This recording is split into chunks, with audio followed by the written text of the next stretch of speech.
పీకే ఉడా chairman doctor Suresh బాబును MRPS MSP అధ్యక్షులు రాజ్ కుమార్ ఆధ్వర్యంలో ఎంఆర్పీఎస్ నాయకులు మర్యాదపూర్వకంగా కలిసి ఘనంగా సన్మానించారు.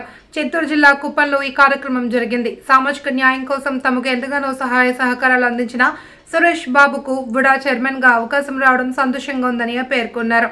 అదేవిధంగా రెస్కో డైరెక్టర్ గా ఎంపికైన సతీష్ ను సన్మానించారు. ఇప్పుడు 2024లో కష్టపడిన దానికంటే ఎక్కువ కష్టపడి మేము 2029లో కూడా చంద్రబాబు నాయుడికి మేము చేదోడు వాదుడుగా ఉంటాం. మళ్ళా ఆయన ముఖ్యమంత్రిని చేసుకుంటాం.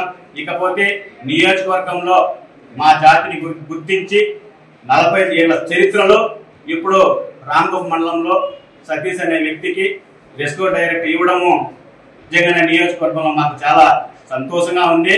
అయ్యా ఇంకా కూడా శాంతిపురంలో కుప్పంలో కూడా మమ్మల్ని గుర్తించి సార్ గారి దృష్టికి తీసుకొస్తున్నాను. మేము ఎంఆర్పీఎస్ మేము ఖచ్చితంగా ఎప్పుడు చంద్రబాబు నాయుడు గారికి మేము రుణపడి ఉంటాం. ఎందుకంటే ఆయన అన్ని వర్గాలను గుర్తించిన వ్యక్తి. 2000 సంవత్సరంలో మా మాదిక సామాజిక వర్గాన్ని మమ్మల్ని గుర్తించి మాకు ఎస్సీ వర్గీకరణ చేసి మమ్మల్ని ఆదుకునే వ్యక్తి కాబట్టి అదే తదుపరి 2024లో కూడా మాకు ఇచ్చిన మాటని కాపాడుకొని ఈరోజు డిఎస్లో కూడా మా జాతి బిడ్డలకు ఉద్యోగం వస్తామంటే అది చంద్రబాబు నాయుడు చొరవ.